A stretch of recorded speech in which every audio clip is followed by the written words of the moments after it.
Hey folks, it's the Red, and welcome to another Mario Day special. I've decided I'm going to commemorate Mario Day once again with a new type of challenge video. A little something I'm going to call the Worst Player Ever Challenge. The score in Mario games is something that's often neglected and often ignored during gameplay, so I thought it might be an interesting twist if we tried to incorporate that into this new kind of challenge. The objective here is quite simple. All you need to do is beat the game while holding the lowest score that you possibly can. Having missed out on so many scoring opportunities, we would truly become the worst player ever. This basically means we need to do a super pacifist run of the game. We have to keep our interactions with the environment at a minimum. This means no collecting power-ups, no collecting coins, and no defeating enemies. Basically, anything that adds to the score, we need to try and avoid that as best as we can. Or in the worst case scenario, minimize the damage as much as we can. And so to kick off this potential new series, let's start with the original game, Super Mario Bros. Let's get right to it. So the first step in our mission to become the worst is going through the iconic 1-1. And right away I had forgotten that we were supposed to be doing a challenge run and not a traditional run of the game. Whoops! So I went back, avoided all those things, and we're off. Not much to say about this first part of the level. There is also this hidden 1-up block that I went ahead and grabbed because, well, 1-ups don't add to the score, so I see no problem taking these. There were some large clusters of enemies along the ground, so I thought it would be best to take the high road going across here. And the rest of this stage is pretty straightforward all the way to the flagpole. It is the first level after all. Now, to finish this level, we have to touch the flagpole. These are points that we simply cannot avoid. So to keep the damage as low as possible, we need to touch the very bottom of the flagpole when the timer reads 0 seconds. By doing this, we can then go into the castle without accumulating any time bonus. And there you go, 1-1 is clear, and we are now on to 1-2. Again, it's a pretty straightforward level, so not too much to be said here, aside from the general clumsiness that I was having here and there. There was this tight jump, though, with the Goombas about halfway through the level. Because of the way the bricks were arranged, it was a little tricky to jump past them without landing on them, but I did eventually manage to do so. I wanted to try and hit the brick with the 1-up mushroom in it, but there were a bunch of coins in the way, so I guess we're just not going to be able to get that one. Other than that, not really anything else to say here. We just take the lift up to the upper part of the stage, go past the exit pipe, and we are in the warp zone and on our way to World 4. Another pretty no-frills level here. I was able to play this one, for the most part, like I normally do, just constantly running and staying ahead of the Spinies that are being thrown at me. I mean, honestly, does anybody take the time to stop for these question blocks anyway? I did make a quick stop, however, to get this hidden 1-up mushroom, because why not? Just remember not to go down this pipe, though, because, yeah, that's a shortcut that's not worth it. We wait out the clock, we get 100 points at the flagpole, and we're off to 4-2.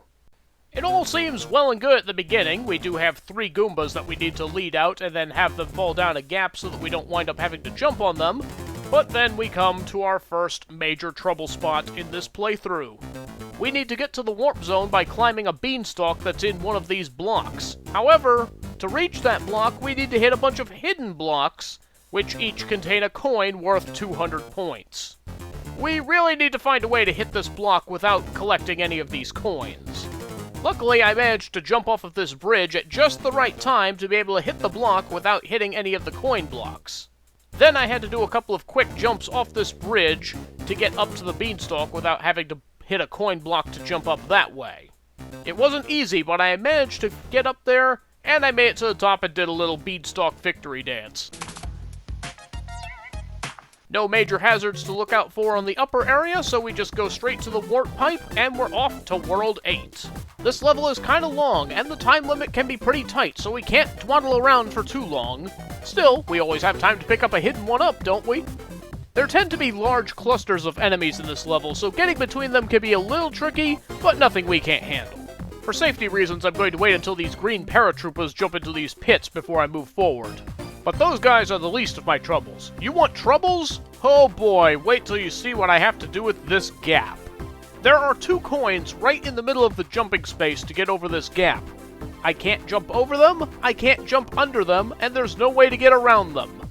I tried, and I tried, and I tried to get past these coins without collecting them, but my jumps always wind up coming up short.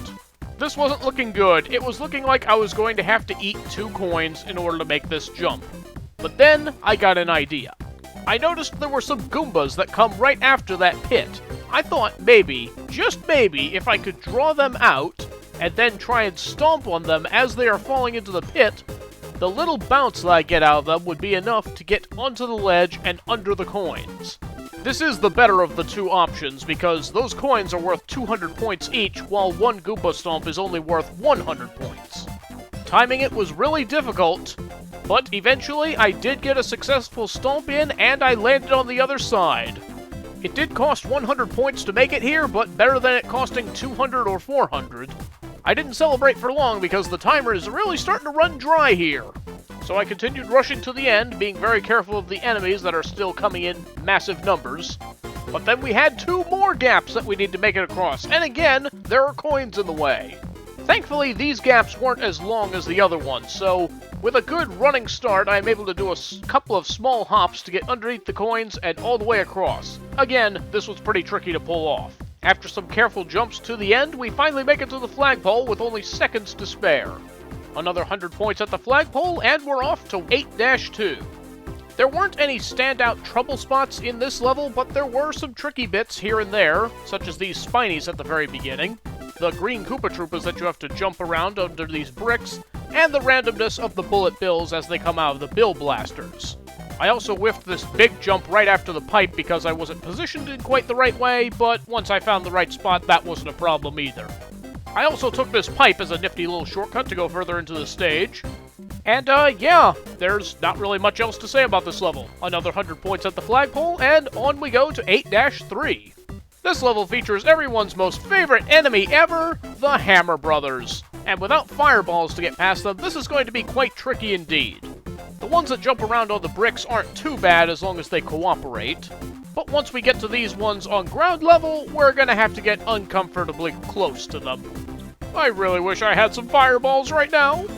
We gotta wait until they jump up into the air and then run underneath them. And let me tell you, that is really not a comfortable thing to do. After a couple of close calls, we manage to squeak by, jump up these blocks, and we make it to the flagpole for another 100 points. On we go to the final level, 8-4. Hey, this is pretty great! Castle levels already don't have that many scoring opportunities, so this ought to be pretty easy, right? Well, there are some enemies here and there that we'll have to jump over, but that's not the worst part about this level. No, we do have another trouble spot right about here. Here again, the game asks us to hit an invisible coin block in order to reach the upper pipe so that we can continue through the castle. But again, invisible block equals coin. Coin equals 200 points. This is bad. The jump is far too long to make it from any other platform, and we can't exactly bounce off these paratroopers either, who are worth more points anyway. Again, things were not looking good. Through the game's normal rules, it looks like there's just no way up there without taking that coin.